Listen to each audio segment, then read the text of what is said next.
Smith? Lori Smith, good?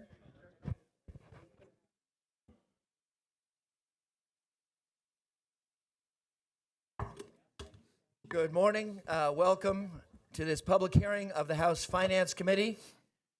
I'm Representative Samuelson from Bethlehem. We're going to be talking about 3 bills today.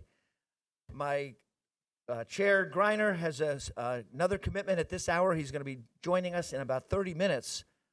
So we have now Representative Jonathan Fritz of Susquehanna County, a longtime member of this committee, as our chair. Sure, happy to serve with you, and I know I could never fill Rep. Griner's shoes, but I'll do my best. All right. So we're going to try. We're talking about historic preservation tax credits first, and then we're going to talk about net operating losses that are tradable. We're going to take the roll call. Let me call on our senior committee legislative assistant, Lori Smith. Good morning, everybody.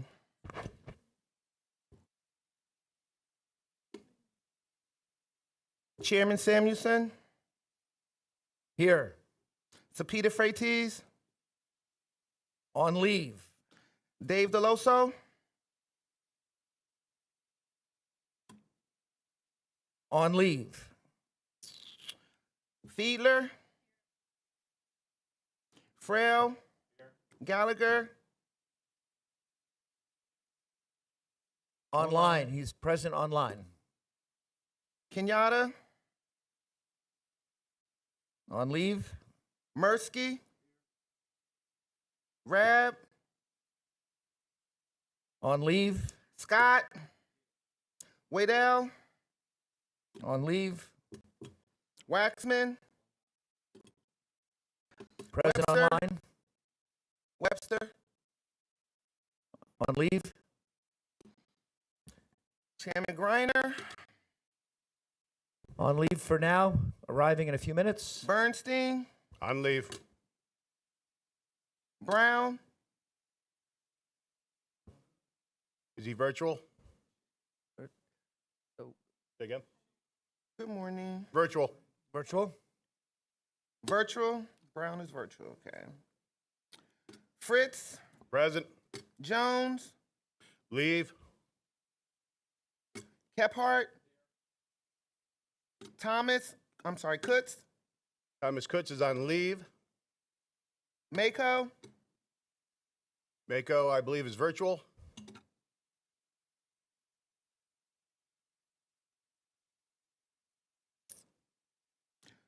McKeary, On leave. Rader, On leave. Leslie Rossi,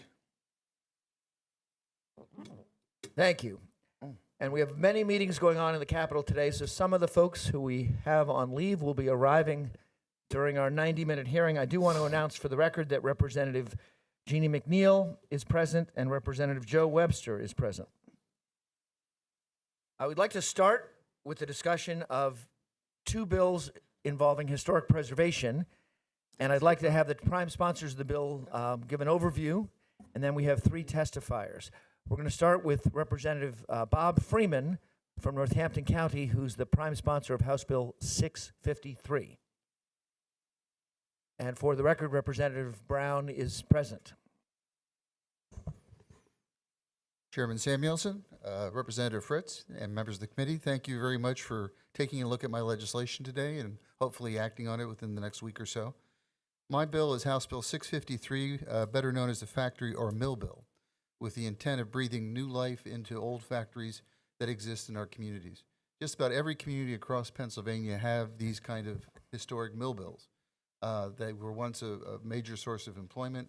Some of those buildings are still used, at least in a partial sense, but many of them are lying fallow, if you will, and they are a great resource for a community to apply adaptive reuse and to bring new life into their activities with other businesses or other manufacturing. The law that I have, or the bill that I have introduced, is based loosely on legislation that's been enacted in Massachusetts, Rhode Island, and the Carolinas. And some communities, such as Lowell, Massachusetts, have used their old textile mills to create a really economic engine for their community as far as reuse. So that's the intent of the legislation. I won't go through all the particulars. I'm sure that'll come through your analysis over time. But I want to just talk about what the intent is. The intent is to provide tax credits for the adaptive reuse of these buildings. 25% of the rehab, there's a tax credit for 25% of the rehabilitation and reconstruction costs. A business owner operating in these buildings could get a tax credit of 100% for the total salary and wages paid to their employees up to a maximum of $7,000 per employee. And interest income is dealt with in the legislation as well. 15% of the interest earned and paid on loans to eligible businesses for expenditures on the building, and 100% of qualified tax liability of taxpayer for interest earned on loans made solely and exclusively for the purposes of substantial rehabilitation. The first 15% interest loan has a maximum of $12,000 per tax year, and the second one, dealing with 100% qualification for tax liability on interest, has a maximum of $25,000 for the tax year. The bill envisions appropriating $13 million in tax credits, which we feel is a reasonable sum to jumpstart the reuse of these great buildings. And I should say that the buildings that would be eligible, they have to go through a certification process with DCED, and only buildings that were are 50 years or more. No, not 50, I'm sorry. Yeah, as of January 1st, 1973, would be eligible for the designation. As I mentioned, almost every community has these factories or these mills. They're part of their industrial heritage. Many of them were built very solid and still standing as a usable structure for other businesses. And in the case of this particular legislation, once the rehabilitation has taken place, those buildings could again be for a manufacturing purpose, or they could be for mixed use, such as residential apartments above commercial uses, or even light industrial uses down below. It's my intent that the incentives of my bill will facilitate the adaptive reuse of manufacturing, commercial use, and residential use, as I mentioned. And there are good examples of adaptive reuse of buildings. My chairman, Mr. Samuelson, is aware of the 13th Street Silk Mill project in Easton, which took an old, late 19th century silk mill operation, beautiful Victorian age brick buildings, rehabbed it, reconstituted it. Now it has a tremendous amount of apartments on the second, third, and fourth floors, and commercial entities on the first floor. It's moved from being an eyesore to being a very important asset to our community and an engine for economic development.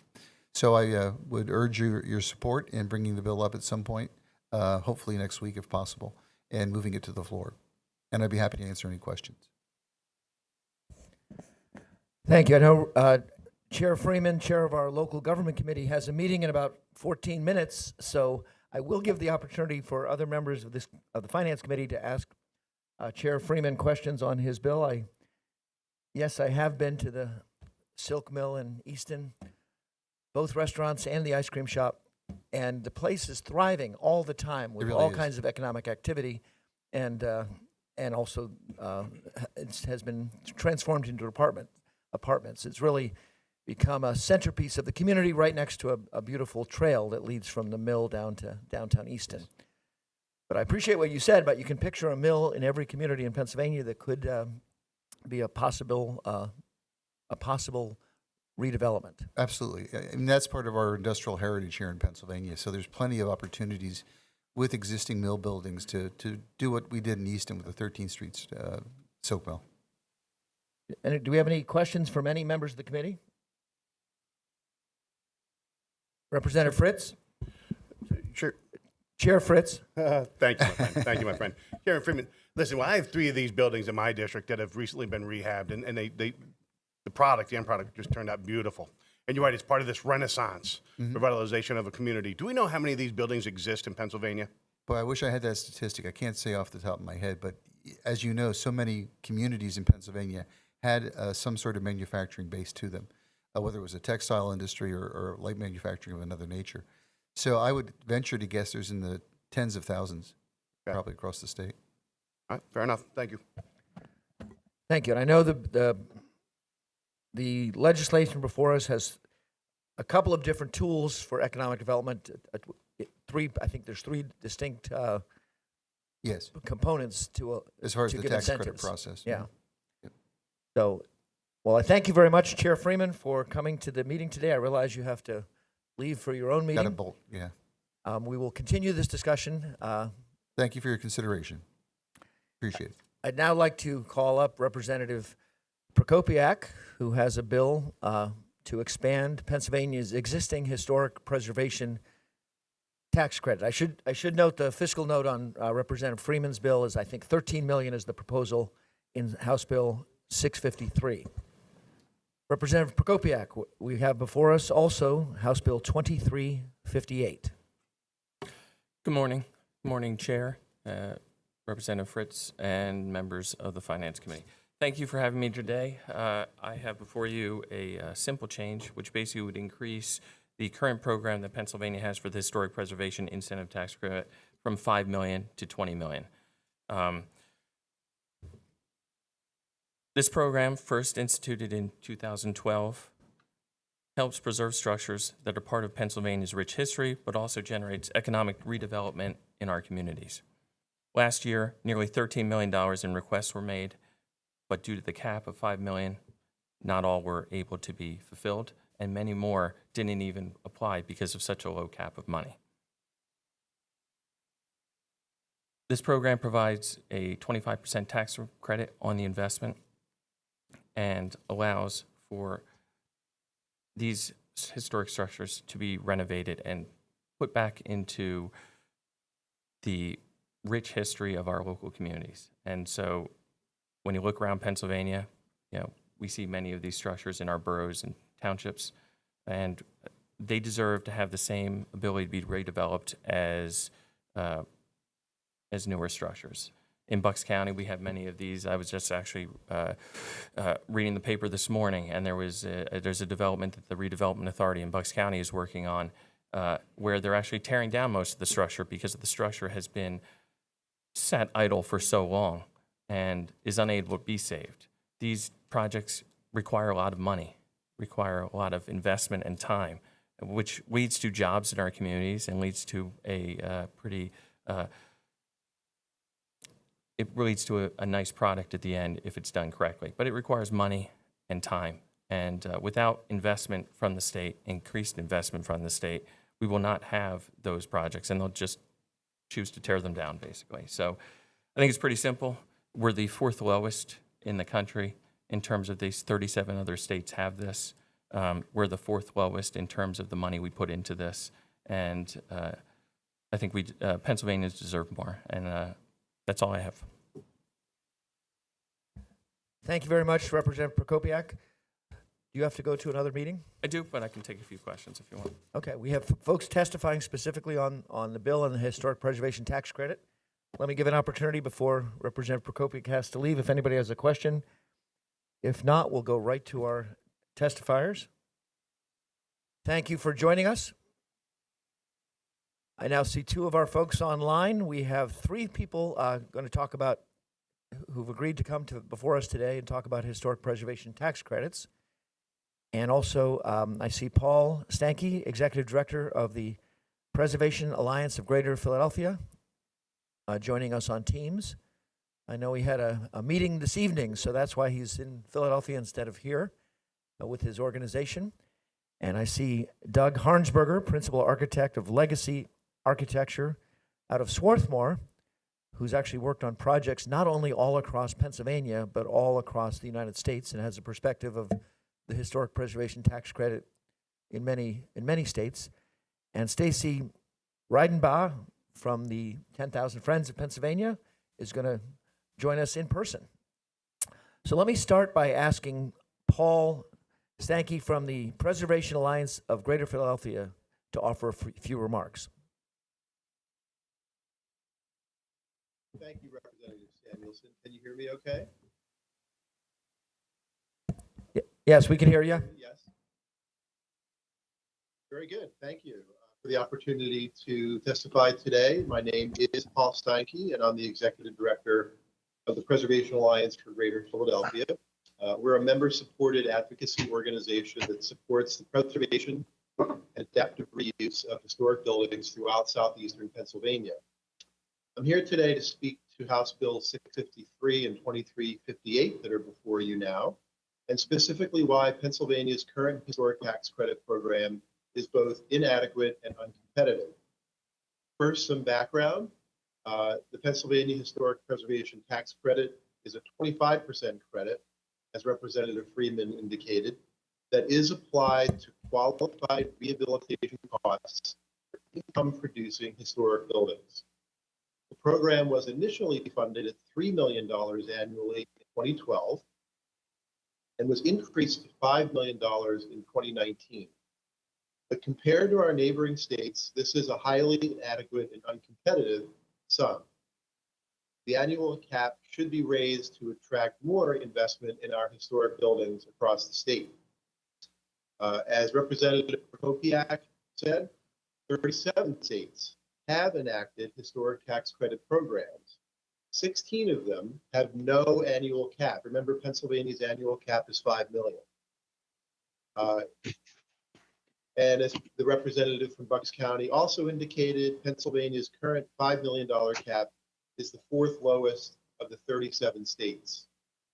Every state that borders Pennsylvania has a more generous historic tax credit. New York and West Virginia are among those 16 states that have no cap. Ohio, to our west, has a $120 million cap. That will go down to $60 million next year compared to Pennsylvania's $5 million. New Jersey has a $50 million cap. Maryland has $20 million.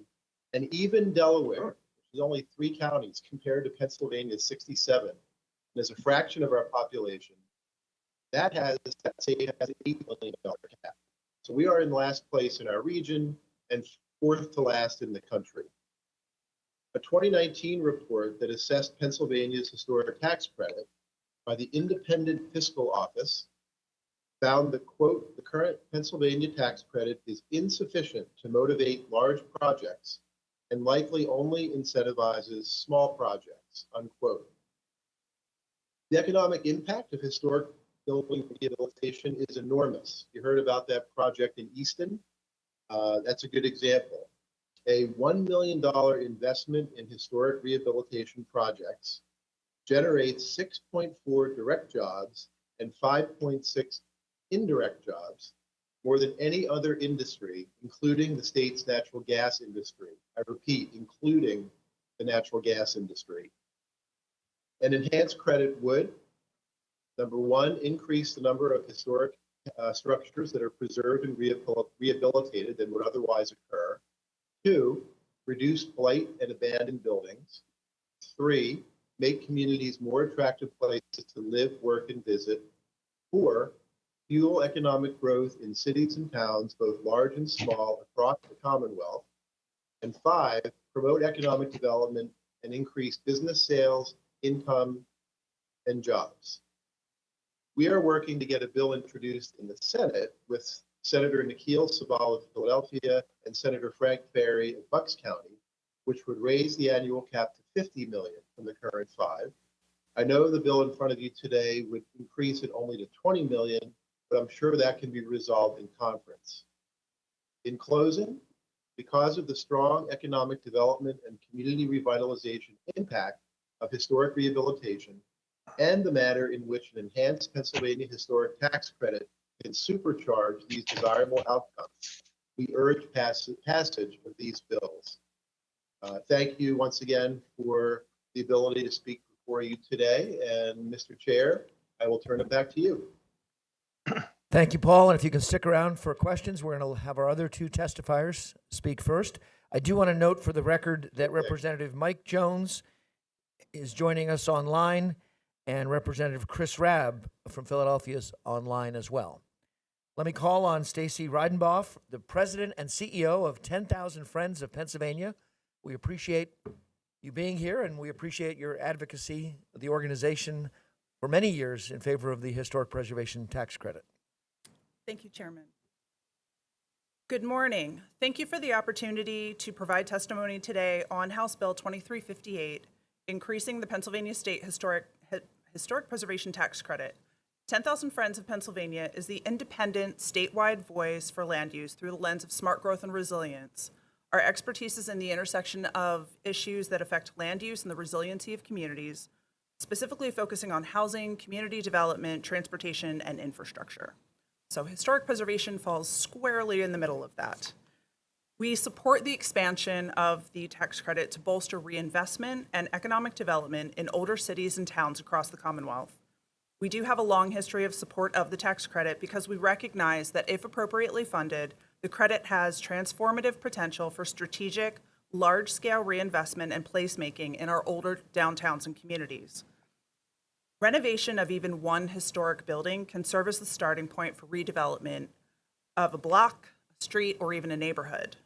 By repurposing and renovating existing buildings, a community can preserve the area's sense of place and its cultural history. Redesigning existing properties can serve new uses, and reinvesting in areas that are already developed and have infrastructure can be more of a sustainable way to create new economic opportunities while preserving historic architecture and stabilizing the social fabric of the community.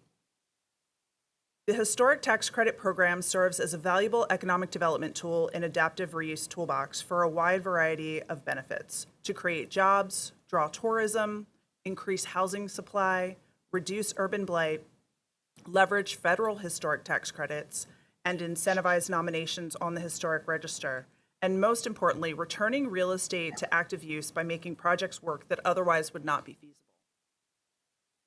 Key properties that were once the storied landmark or the downtown anchor or even the commercial headquarters. Remember, all of our communities have one of those banks downtown. They're beautiful buildings, but they sit vacant and empty for decades. They can now be reimagined and redeveloped. Incentivized by the state tax credit, these catalytic development projects can attract new residential and commercial uses, breathing new life into older downtowns and neighborhoods.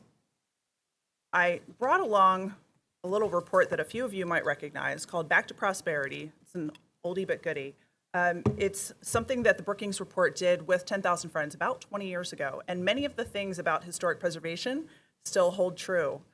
That particular report noted that to encourage investment in older community or older commercial centers, the state should develop policy and programmatic initiatives specifically aimed at promoting the reuse of vacant and abandoned properties.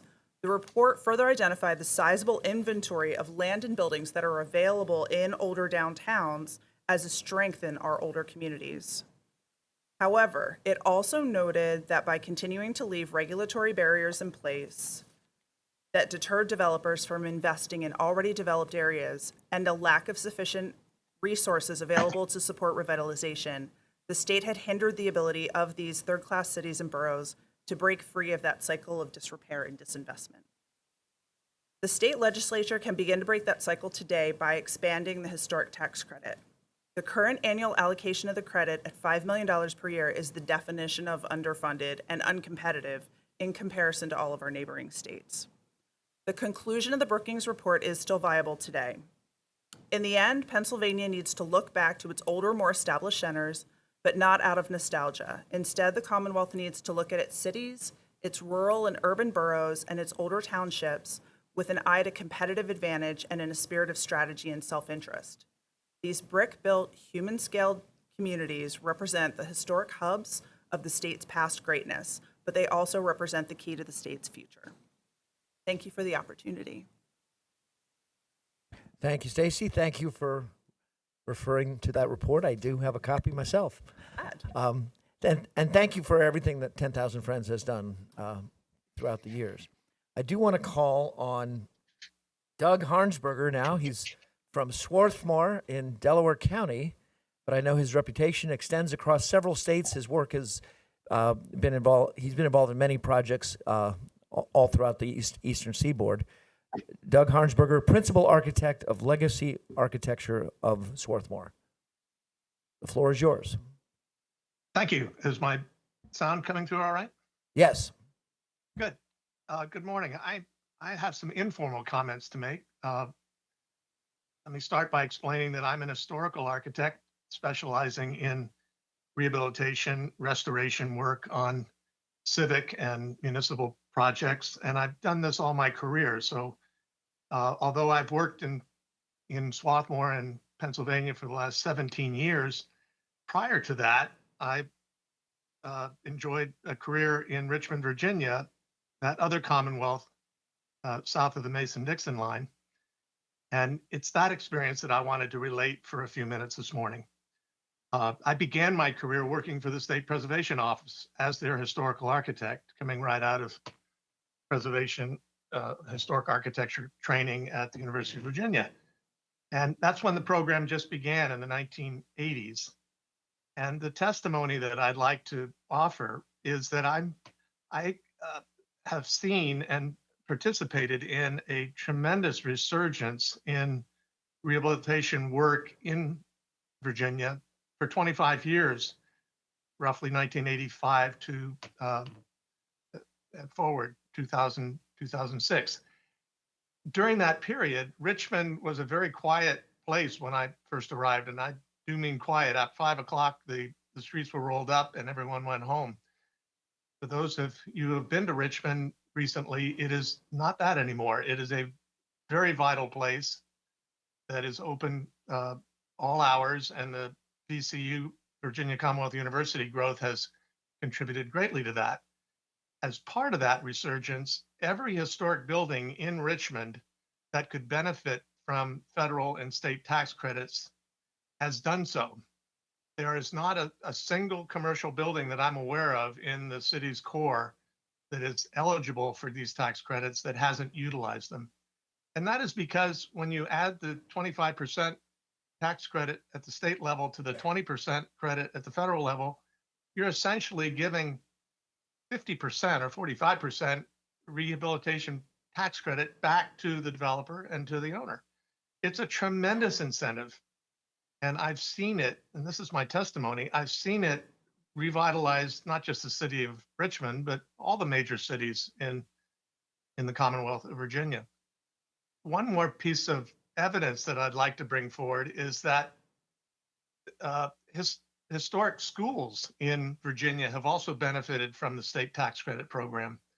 They have benefited because there's a syndication program in Virginia that allows developers to essentially buy the schools and lease the schools back for 5 years in an arrangement that services both the developers' goals of making money with the municipality's goal of seeing their historic buildings, historic schools revitalized. There are 3 schools in particular that I participated in their revitalization: the Maggie Walker Governor's School in Richmond, the Patrick Henry High School in Roanoke, and the Appomattox Regional Governor's School in Petersburg. And they are all thriving as a result of this tax credit program. I think the most important thing I can offer at this moment is to say that this program has been incredibly successful in Virginia. And I have always been curious as to why Pennsylvania has not picked up on that advantage. There has never been a project in the little borough of Swarthmore that has utilized an historic tax credit. And I've scratched my head to understand why that's so. This little borough that I live in has got several historic buildings that ought to be eligible. So bottom line is that I would like to encourage this investment in the state tax credit program, and I'd be happy to advise on how it can be put to good use for revitalization of schools, if that would be of interest. Thank you. Thank you very much for your testimony. I do want to open it up to questions. I will start. I have 2. I think, Doug, you just touched on this, how the program works in light of the federal historic preservation tax credit. My understanding, and please correct me if I'm wrong, is that if you qualify for the National Register of Historic Places, you can get a federal tax credit for 20% of your investment. And I think you said that in many states, a lot of projects then use both the federal and the state, and that incentivizes a lot more projects. Is that how the federal one works? As long as you qualify for National Register of Historic Places, you pretty much are able to get a federal tax credit? Not quite. It's important to know that there's a certification application process. The standard of rehabilitation needs to meet those criteria, Okay. which is monitored by both the State Preservation Office and the National Park Service. So it's a dual level review process. So if you qualify by meeting those standards and the building is on the National Register, then you are issued the tax credits at the end of the project. Yes. Okay. And my second question would be, I know we had testimony earlier. Representative Prokopiak mentioned that our limit is 5 million in the entire state of Pennsylvania, and last year we had 12.7 million of applications. I've been told that there would be a lot more applications than that, but many developers, many organizations choose not to apply because they realize the competition is so tough in Pennsylvania with such limited funds. I don't know if Paul or Stacy wants to comment on that there could be a lot more applicants if we had a higher limit. Yes, no question. That's, the applications are limited not only by the low amount of cap that's available, but the per project limit is 500,000 per project out of that 5 million. And in practice, ECED usually only awards 250,000 just to spread the 5 million out across the state. In addition to that, the state is broken up into 5 zones so that the cap can be equitably spread. That also limits the amount that's available in any given area. And finally, and this is, I think, maybe the most shocking of all with how this program works, is that after you go through the application for the Pennsylvania state tax credit and you submit your paperwork and everything, the awards are made on the basis of a random number generator. So you can go through all that work and apply with all the application requirements and lose out just in a lottery, basically. That's how it's awarded.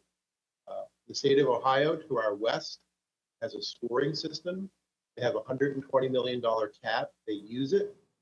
You can see the results in cities and towns and communities across the state of Ohio. I think you just heard about how Virginia is doing it. Maryland is a great example. But the fact that we're using a random number generator to award $250,000 is really a hindrance to the impact that this program could have across the state if it were more, if it were run correctly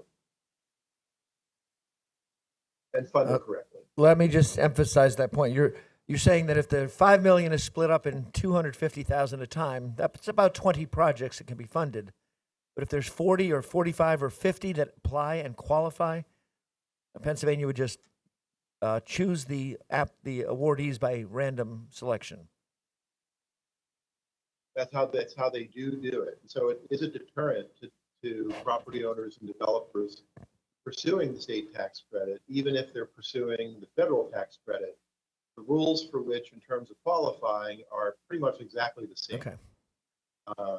But the Pennsylvania credit is so weak that a lot of projects don't even apply for it. And more projects would get done if the process were simpler and if the credit were higher. If we were, say at 20 million, which is what Bill 2358 would do, that would put us on par with the state of Maryland to our south.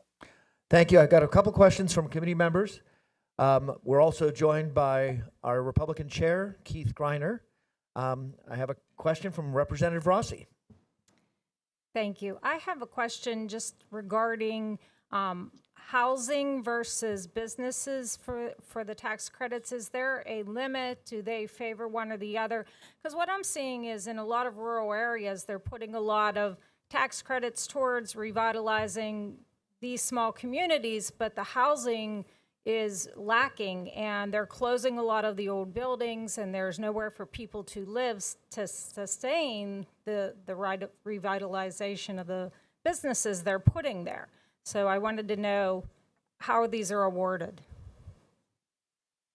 I'll defer to Paul on the exact Projects that, part. yeah. Paul and Stacy first. Yeah. If I understand, go ahead. Stacy, then Paul. Thank you. I don't think there's a specific allocation that you have to have a specific percentage of housing versus retail or commercial to apply for the credit. But if there are additional credits that are being leveraged by the project, like LIHTC, low-income housing tax credits, then there is a percentage. So then they're obviously going to be incentivizing housing over the commercial space. But I think there are limits to what you can use the historic tax credit for in the housing piece of that. But Paul, I'm certainly can add more detail to that. Now, you mentioned low-income housing, but I see like in the cities, they're putting really high-end housing. So does that factor in? Not in the way that Pennsylvania is selecting the projects because there's no scoring. Thank you. Yeah, what I would add to that is that the current law, which went into effect in 2019, has an additional allocation for workforce housing, but it has barely been used because of all the other problems with our program. At the same time, we can point to multiple affordable housing projects that have been completed using the federal historic tax credit in the city of Philadelphia, converting, for example, an old textile mill at A in Indiana in the Kensington section into 175 affordable units, converting several closed public schools into affordable units. They have been helped along by the federal tax credit, but may or may not have used state tax credit because of all the problems and limitations that it has. Thank you. And we do have another topic to get to today. I think we have time for one more question. I see Representative Mike Jones online has a question. Representative Jones? Thank you, Chairman. I had a couple, but I'll limit it to one to honor your request on time. The gentleman who just spoke, I apologize, can't follow everybody's name, tie it to the speaker, but you expressed opposition to the random sort of number generator when there's limited funds and multiple projects. I think that sounds like a great thing because, quite frankly, one of the reasons guys like me aren't too keen on some of these programs is they tend to go to the members who make the most noise or who vote for the budget or who have the most seniority. So why would we not? What's wrong with if you have multiple projects that qualify? What would be the alternative? I don't see why that would be a disincentive. I would think that would be a good way to do it versus the person with the most political clout gets the project, and we take money continuously from one community and pump it to another who may have the benefit, but it comes at the expense of those who aren't being awarded projects. Okay. And I want to piggyback a question on top of that. I think I heard earlier there might be 5 zones in Pennsylvania. Does DCED guarantee 5 different regions get a certain percentage? How do they do that in tandem with Representative Jones's question? Right. So the 5 zones are divided up equally. And so if there's more demand in one zone than can be satisfied, those projects lose out, whereas there might be less demand in another section in a particular year that theoretically could be transferred to help these other projects, but it doesn't work that way. And so the opportunity is lost. As to the question of the random number generator, the state of Ohio has a scoring system. It's transparent. It is based on real information about what makes a project a good project. And so if there are multiple qualifying projects, they choose the ones that get the credit using a scoring system. They're not using political clout. They're not using a random number generator. They're using a scoring system. And to us, that seems like a better way to be fair and make sure that the program is being used in a responsible and effective way. Well, thank you very much, and thank you for everyone for testifying today. Paul Stanky, Stacy Reidenbaugh, and Doug Harnsberger. Appreciate your sharing your expertise with us. I do know this bill would raise it from $5 million to $20 million. I do know there's a Senate version that would Senator Saval, Senator Frank Ferry, that would raise it to $50 million. if we can get this discussion going as part of our budget discussion this time of year, there will be an opportunity for discussion between the House and the Senate. So thank you all for joining us, and appreciate you being with us today. I also want to announce for the record, Representative Zach Mako is online and joining us virtually. Next, we have one of our own committee members, Representative Paul Friel of Chester County, who has proposed House Bill 2226. And we want to allow Representative Friel to introduce this bill. We have 5 individuals testifying, including Dean Miller in person and a couple of other folks online. Representative Paul Friel. Thank you, Chairman. And the other members of the committee, make sure we have a lot of tough questions for Friel, okay? Absolutely. I've never testified from this side, so I appreciate I had to walk around and do it. So, Chairman Samuelson, Chairman Greiner, thank you for allowing me to testify. I speak on House Bill 2226. Simply, my bill is targeted toward early stage and startup businesses here in Pennsylvania and seeks to accomplish two important goals. Specifically, early stage companies, cash is king. And access to capital is something that all businesses struggle with, especially startup businesses, and finding a non-dilutive way to raise capital and to bridge to that next round, from a seed round of funding to that next round of capital, is a really important thing and a challenging thing when businesses and small businesses specifically need that the most. It's often the most expensive and most difficult time to get it. The other point I want to make is Pennsylvania, we want to create an environment where we're attractive to start, to grow, and to invest in businesses. You know, we're one of the most resource-rich states in the country. We once led the world in manufacturing and industry here in Pennsylvania, and we remain one of the most resource-rich states with the capacity to build world-class businesses. We have world-class universities in Pittsburgh and Philadelphia and Penn State and State College, and we want to see the businesses and the intellectual properties that come out of these universities and these research centers develop into thriving businesses. And so setting the groundwork and being able to provide an environment where people can invest in and feel confident in that Pennsylvania wants to see our businesses succeed is another goal of this. And again, it's a bill that simply seeks to begin that journey, to help us to foster that climate and creates that benefit. And, you know, specifically the bill does is say these businesses, they create losses as you invest. And those losses, you know, can only be used in the future as a tax benefit unless we create a market that says, so what our bill seeks to do is create that market and charge the revenue department with auctioning off those tax benefits to the companies that can use them today and turn it into cash and non-dilutive cash for those businesses. So that's what, and I'll allow folks who have a lot more depth of knowledge and some of the business here who can use that can speak more eloquently on this to do. But I want to thank you for allowing me to bring this bill forward. Hopefully we can learn something. I'm happy to take questions after our testifiers. Thank you very much, Representative Friel. And we are joined by 5 folks testifying in favor of this legislation. I'd like to start with Dean Miller, who's president and CEO of the Philadelphia Alliance for Capital and Technologies. And then we'll go to the other 4 testifiers who are all online with us today. Dean Miller. Representative Friel, Chairman Samuelson, Chairman Greiner, and members of the Finance Committee. My name is Dean Miller, and I am the president and CEO of the Philadelphia Alliance for Capital and Technologies, also referred to as PACT.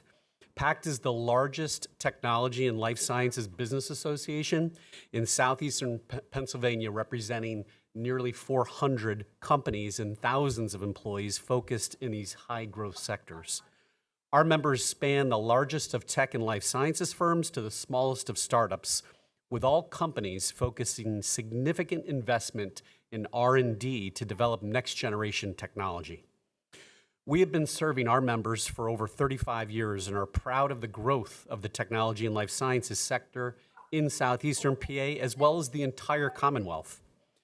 Thank you for the opportunity to testify today regarding House Bill 2226 regarding the establishment of a net operating loss transfer program in the Commonwealth. I want to cover three main areas, and then I'll be joined by a couple of members as well as our sister association in Pittsburgh. First off, research and development investment equals net operating losses. The continued growth of Pennsylvania's technology and life sciences sector is imperative to the future of the Commonwealth.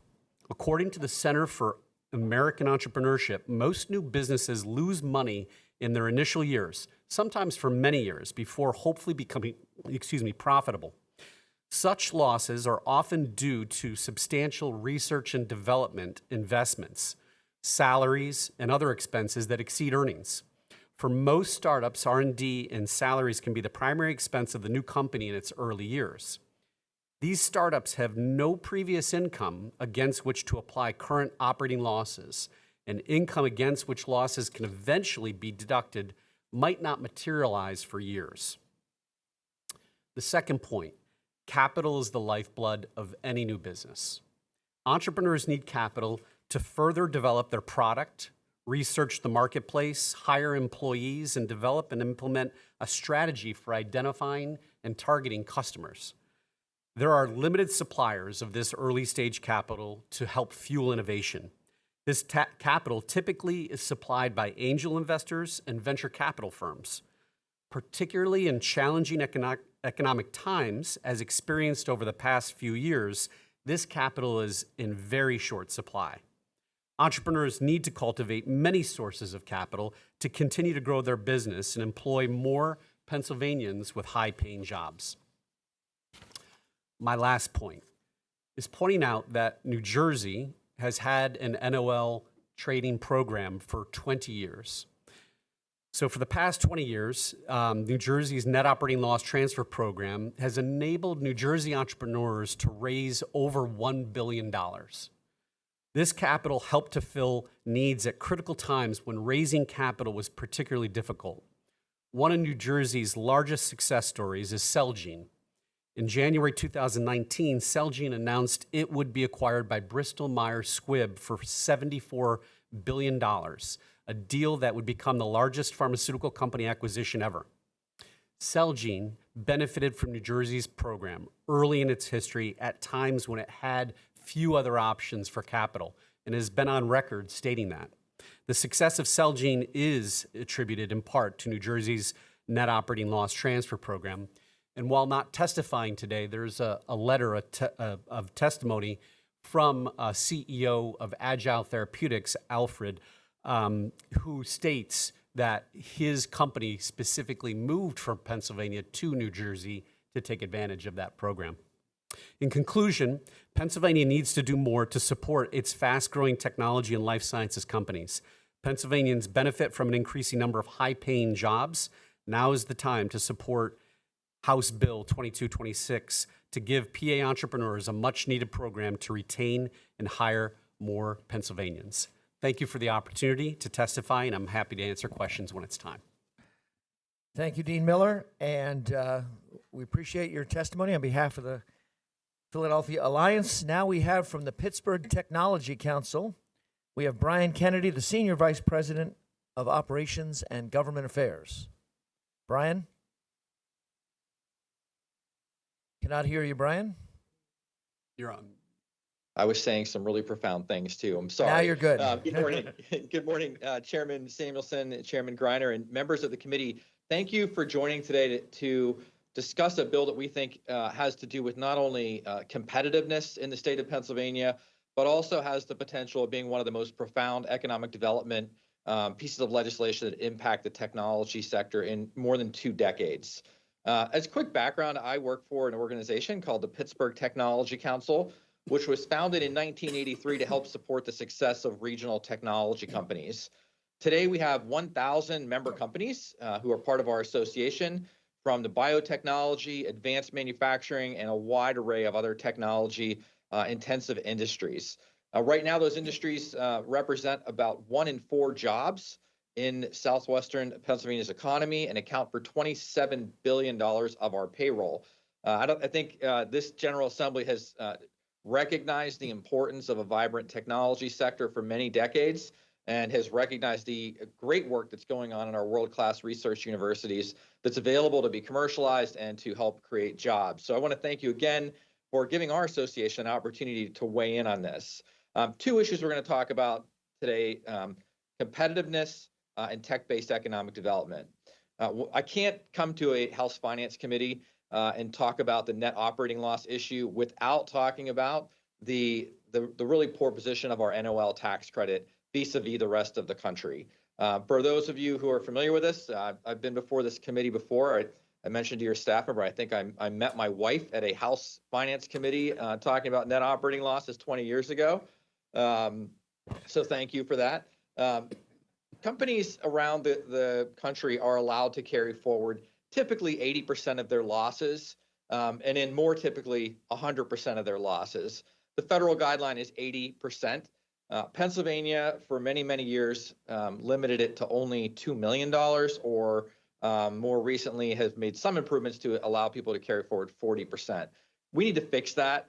That has a devastating consequence, not only on startups that, as Dean mentioned so eloquently, experience significant losses while they're investing in research and personnel in the Commonwealth, but it also positions our manufacturers at a major disadvantage to other companies.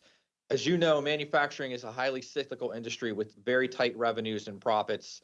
By having a cap on net operating losses that's out of sync with our competitors, out of sync the rest of the country and the world, we are hurting both startup technology companies and large-scale manufacturing. So we need to fix that.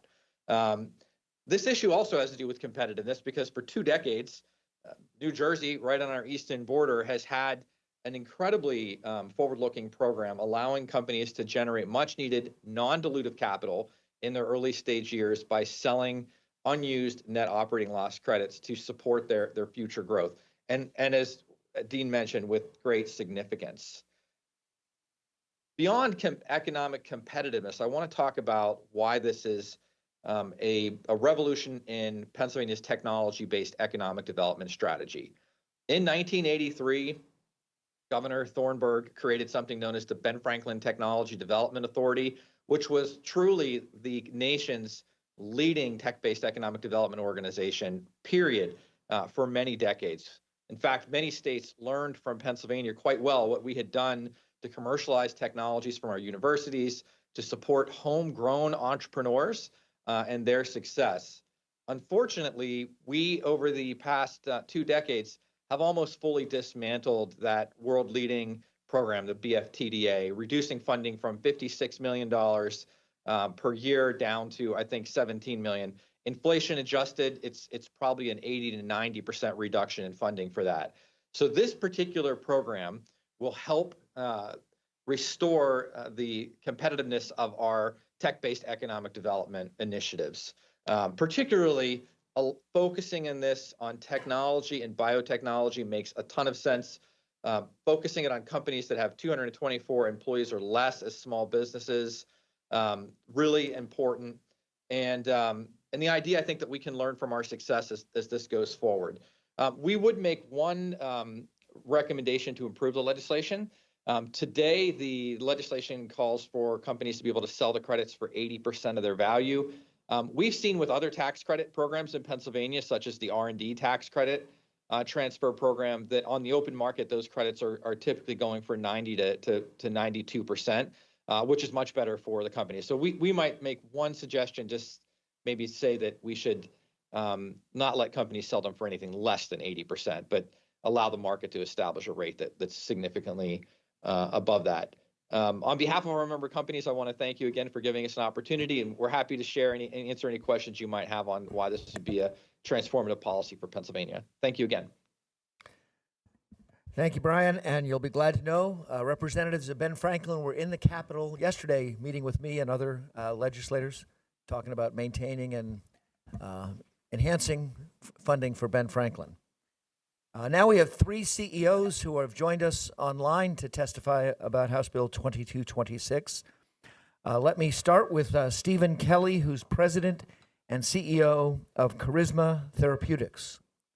Stephen? Thank you, Chairman Samuelson, Chairman Greiner, and members of the Finance Committee. Good morning. My name is Stephen Kelly. I appear to you before you today as the CEO of Charisma Therapeutics, a pioneering company dedicated to revolutionizing the field of cellular immunotherapy. It's an honor to introduce my company, share our journey, and discuss the critical importance of House Bill 2226 to our mission. At Charisma, we're at the forefront of developing innovative therapies designed to harness the body's immune system to target and eliminate cancer cells. Our work is grounded in a cutting-edge research and a deep commitment to improving patient outcomes. This technology was invented in the Commonwealth. We have decided to build our company in the Commonwealth. Our team of brilliant scientists, researchers, and medical professionals is passionate about bringing new hope to those affected by cancer.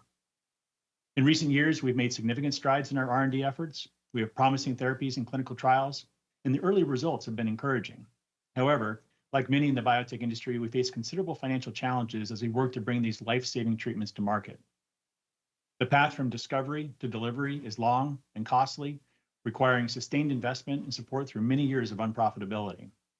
As you likely know, this is a difficult financing environment for biotechnology companies.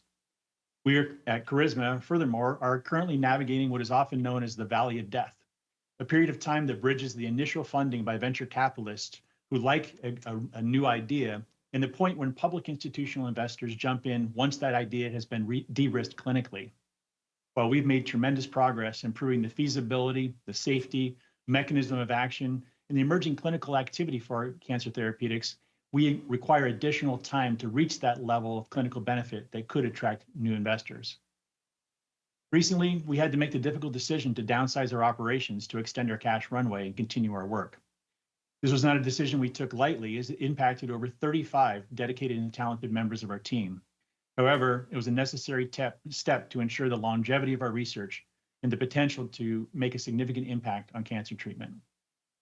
The support of House Bill 2226 is crucial for companies like Charisma. This bill aims to provide a financial tool for Pennsylvania-based biotech firms, enabling us to continue our R&D activities without constant concern of funding. At Charisma, we've accrued nearly $90 million in Pennsylvania net operating losses to date. The potential to monetize these NOLs and unlock their value within the cap proposed in the bill would significantly extend our cash runway. The proposal would provide a much-needed lifeline, allowing us to focus on what we do best, innovating and developing therapies that have the potential to save lives. By supporting House Bill 2226, you're not only investing in the future of Charisma, but also in the future of healthcare. This bill represents a commitment to fostering innovation and ensuring that Pennsylvania remains a leader in the biotechnology industry. The benefits extend beyond our company. They ripple through the entire biotechnology ecosystem, and most importantly, to the patients who stand to benefit from our breakthroughs. In closing, I urge you to support House Bill 2226. Your support will enable us to continue our mission, drive innovation, and ultimately bring new hope to patients battling cancer. Together, we can make Pennsylvania a beacon of progress and a leader in the fight against cancer.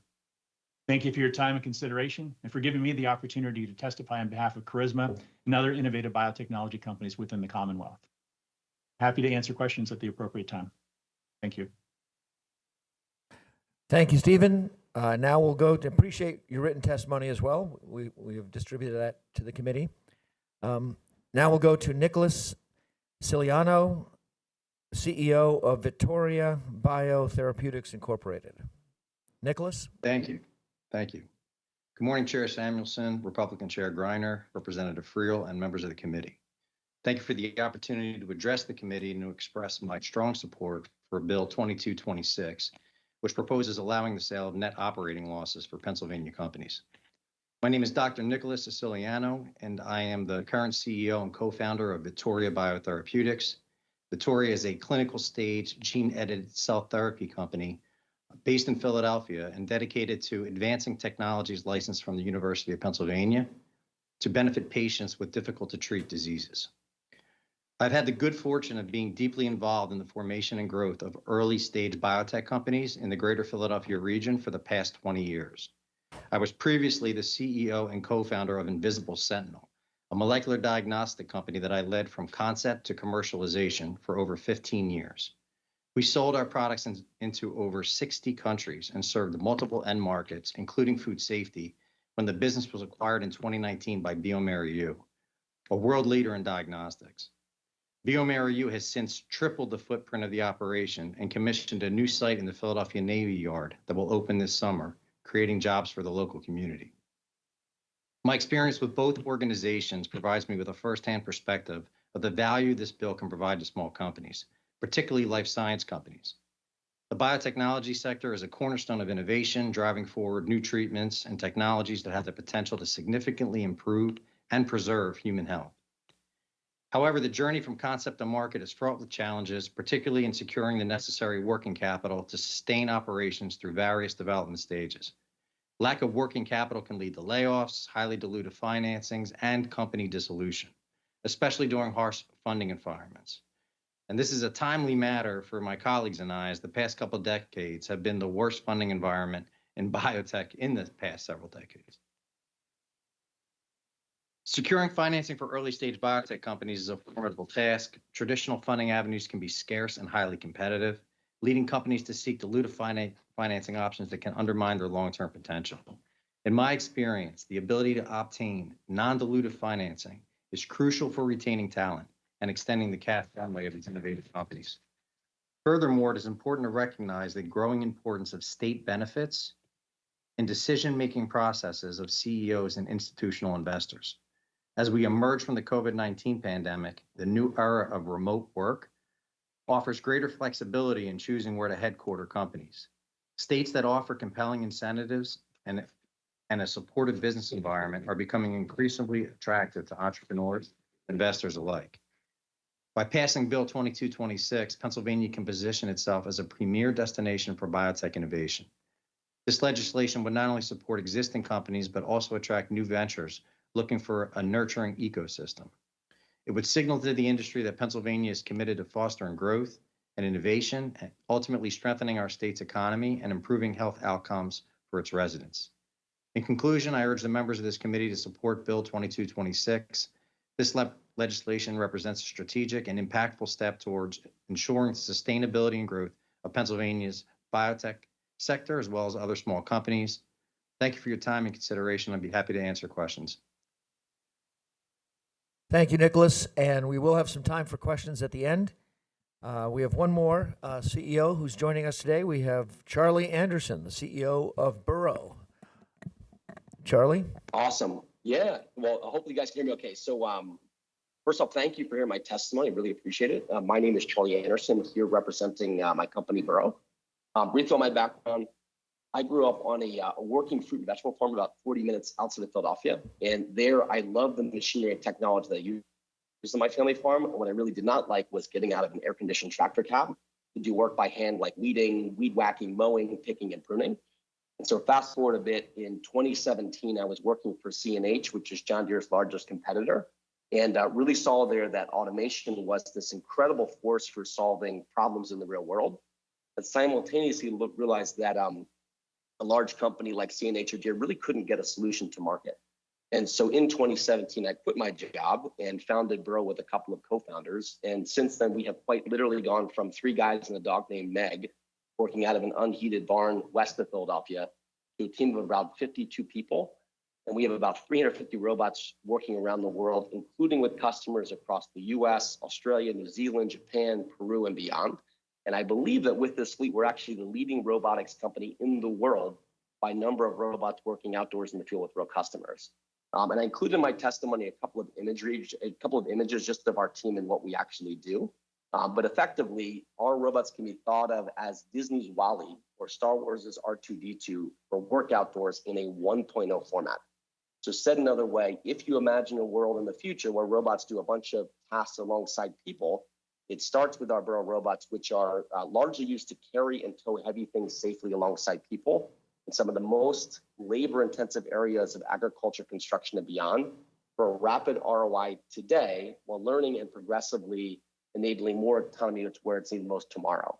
And while building this company, I have found truly, like, bar none, Pennsylvania is the best place in the world to build a robotics company. And you might ask kind of why is that? Well, for one, robots are a fusion of software, artificial intelligence, and hardware. And for the past 50 or so years, without a lot of AI, with relatively limited software, robots have been largely stuck in warehouses and factories.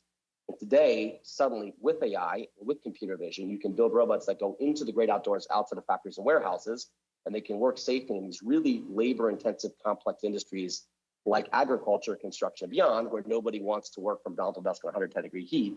And so in short, we're on the precipice of tons of new autonomy going out into the real world to do work. And in this region, we have some of the best computer vision programs on the planet. So there's Penn, there's Drexel, there's Lehigh, and those schools are competing with ETH, Zurich, and some really exotic places globally. And armed with those resources, there are a bunch of companies, including us as Burrow, as well as Ghost, Exxon, TreeSwift, Ford, and a whole host of others who are taking, I think, advantage of our regional competitive advantages to build the autonomous future of work outdoors. And so given the region's strength, I think it's really imperative that we're competitive, not just on like a local scale, but also on a national and global one as well. And so, for us, at least, I've raised about $46 million in equity from investors in Silicon Valley, London, New York, Chicago, Japan, Boston, literally all over the world. 99% of my capital has come from outside of PA. So almost nothing has come from PA specifically. And I think that with this capital streaming into the state, we've added 50 jobs alone within our company, ignoring manufacturing and all the other partnering companies we work with. And it's definitely not easy raising capital at all. And so I think having tradable net operating losses along the way would definitely have helped me or helped us because we're competing on a global scale. And there are, investors can put their money wherever they wish to put it. And we really need to be competitive as a region. And so today we are hiring, we're selling, and we're growing at a faster and faster speed. And when you're growing a lot, you consume a lot of cash. And so as we and as other robotics companies here are growing, I think it's really imperative that this House bill really level the playing field for us versus others. And I cannot overstate this. We are competing on a global scale. And so the ability to monetize operating loss in high R&D years would be really, really helpful for us. I think it's something that our competitors in other states can do and are doing. And I really would like to be able to win locally, all the while, building a high growth, high impact company that I think our committee really needs locally. And so with that, I'd urge the committee to move this bill forward to assist companies like ours. I think that companies and communities at the end, they win when they're well funded. And so I think this is really key to that effort. And with that, I'll conclude my remarks. Thank you. Thank you very much. And now we'll have an opportunity for some questions. We have about 15 minutes before the House goes into session. I do want to start. I know Dean is here from the Philadelphia Alliance and PACT, and I think our three CEOs were all from the Philadelphia region: Charisma, Victoria, and Burrow. I just wanted to ask Dean, or specifically any of the CEOs. I know this bill would allow a company to trade or exchange their losses, be able to monetize, get cash up front instead of waiting years later to apply those losses against future profits for tax purposes. Do you have any kind of statistics or perspective on how many years a company would typically be in a loss situation before they'd be able to use those losses in the format that we have now, rather than this program that New Jersey has and this bill proposes that would allow you to get some cash in the initial year? So for both life sciences and technology companies, as you heard from the three CEOs who spoke, there is significant investment up front. So from day one, when a company is started and starts to grow and spend money on R&D, that creates those NOLs, the net operating losses. And in terms of the tradability, you'd be able to amass enough NOLs to make it worthwhile to trade in the first year, 2, 3 of existence. And then on an ongoing basis, you heard from two life sciences CEOs. Life sciences companies in particular have NOLs through most of their life. because getting a drug to market and selling it is a very expensive proposition. And most biotechnology companies, most life sciences companies are sold or go public before they begin to make a profit. So it's Bill 2226 could be very helpful in the early stages of a company's life, both in technology and life sciences, and over a long period of time. I have a quick follow-up for Nicholas. I think you said you were involved with a company for 15 years, which is now expanding and going to be expanding operations at the Navy Yard. How long was that company in a loss situation before it made a profit? 14 of the 15 years. So it wasn't until year 15, that so it's interesting, again, that, we were a life science company developing diagnostics and a platform technology that we actually invented. So there was a tremendous amount of money that went into development, and that happened for years. Then you have to go through transfer to manufacturing. We built our own manufacturing organization, which took a lot of upfront capital to do that.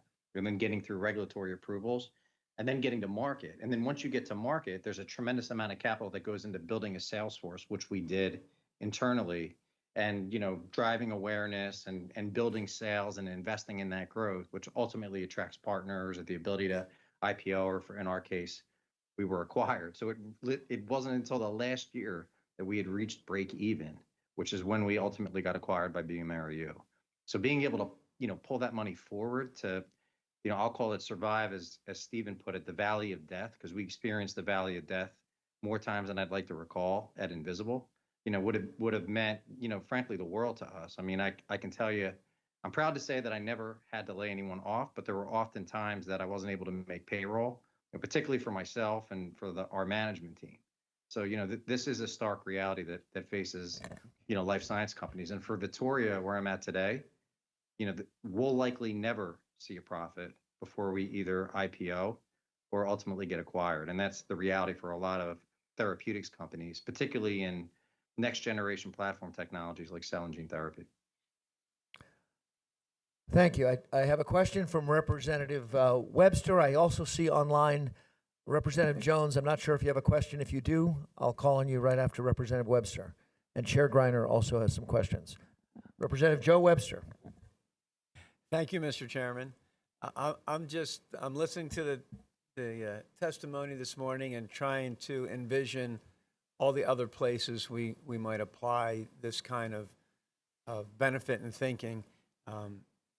For your information, I did have a little bit of experience in a technology startup, mostly around data and data mining, starting in 2014. So I'm sitting here thinking, and maybe this is a question for Mr. Miller or Mr. Kennedy, where else across Pennsylvania in burgeoning tech sectors, how far can we envision this? In my own mind, I'm thinking rare earth minerals, I'm thinking geothermal networks, and I'd love to just dream a little bit about where else we might apply this kind of benefit so that the economic dynamic in Pennsylvania is almost supercharged. Yeah. So I can take that, Representative Webster. The bill was drafted with breadth to the definitions of technology to encompass what you just referenced and then some. You heard from CEO Charlie Anderson of Borough, specifically focused in agriculture. There's incredible IP and technology being developed at State College and other areas that have been commercialized into companies. So the breadth of the application of this within the technology and life science sectors is quite broad. But it is focused on those high growth companies that are also paying high wages. And I will note, and I know this has been included in testimony before the legislature previously, that we're talking about, on average, salaries that are more than 2 times the average Pennsylvanian salary. So it's great growth opportunities, great job opportunities for Pennsylvanians, and great generators of additional revenue from a whole host of sources. So can I jump in there? Thank you. Brian. For the question.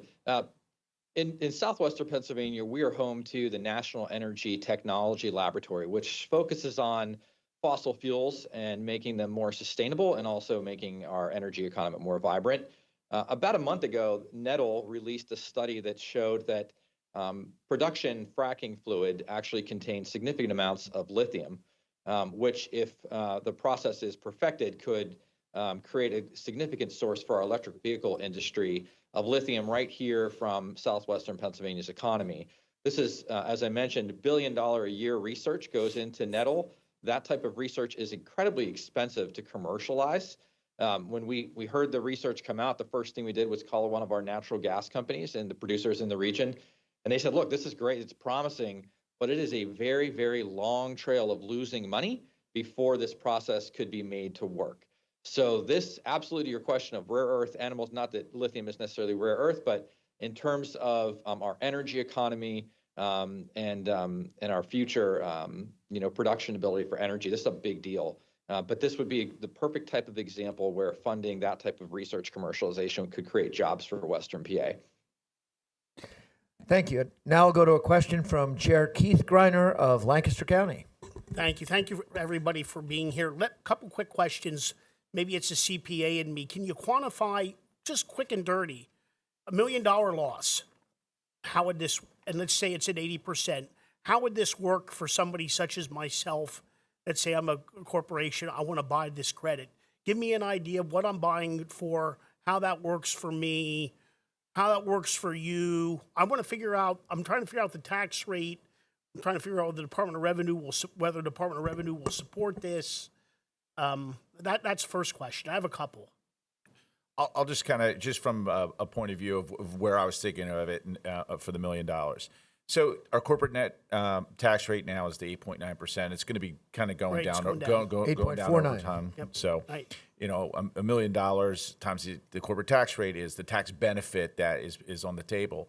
And what we're saying is, Department of Revenue, we want you to auction off that tax benefit to the highest bidder at 80, and we're sort of setting a floor at the 80% and saying the company selling that tax benefit, that loss, should get no less than 80% of that tax benefit, so the 8.9% of the $1 million.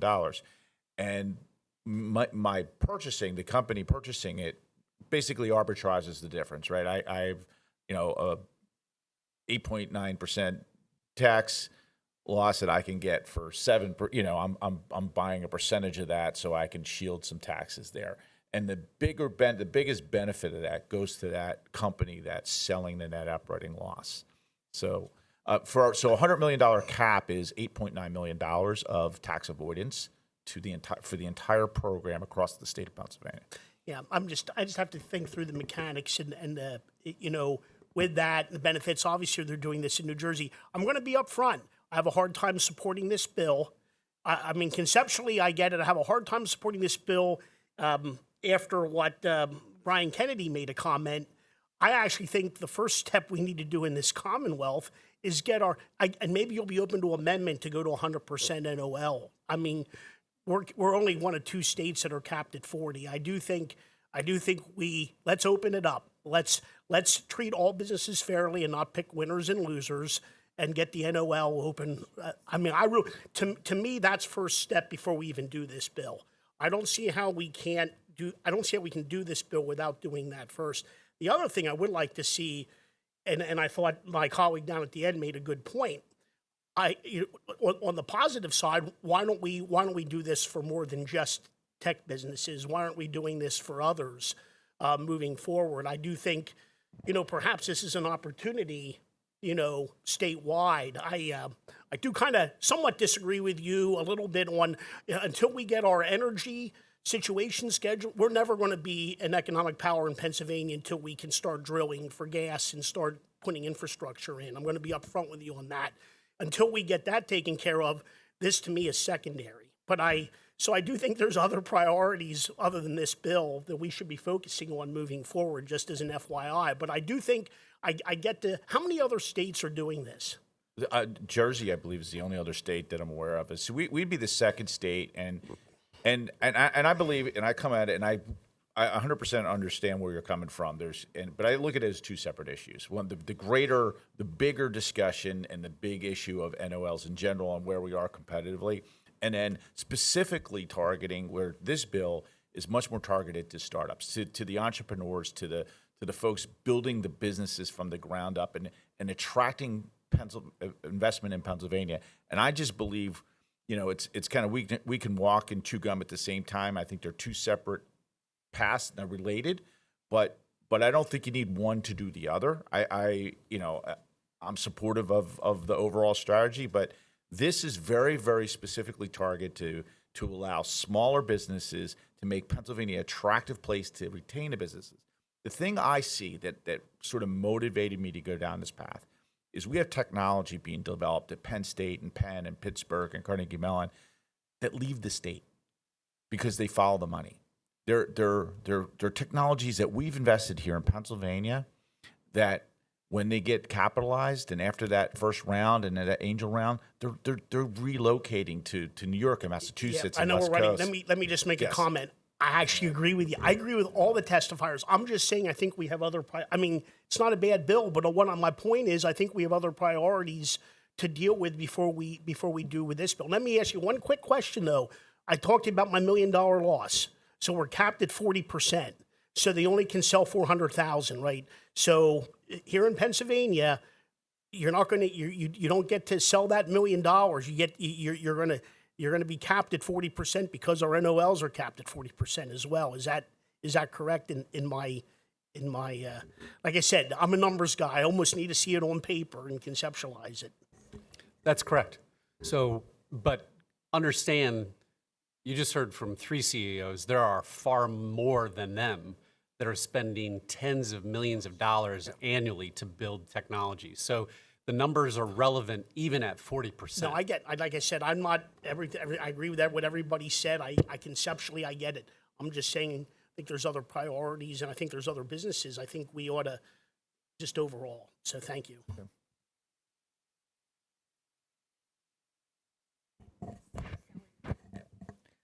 Thank you. Thank you, Chair Greiner. I do want to just we have about 2 minutes. I don't know if Representative Jones has a question. I see your hand up. Yes, sir. Okay. You've got 2 minutes. Okay.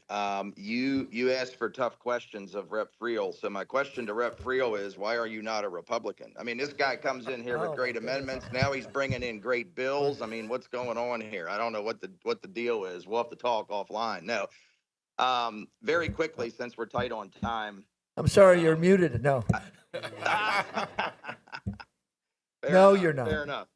And I just want to say, Chairman, you have the chance here this session to be legendary. If we get this 40% up to 80%, ideally 100, we get rid of the 20-year expiration on NOL, which I want to circle back to with my question, which is a bill that I've introduced in the past, which is another ridiculous.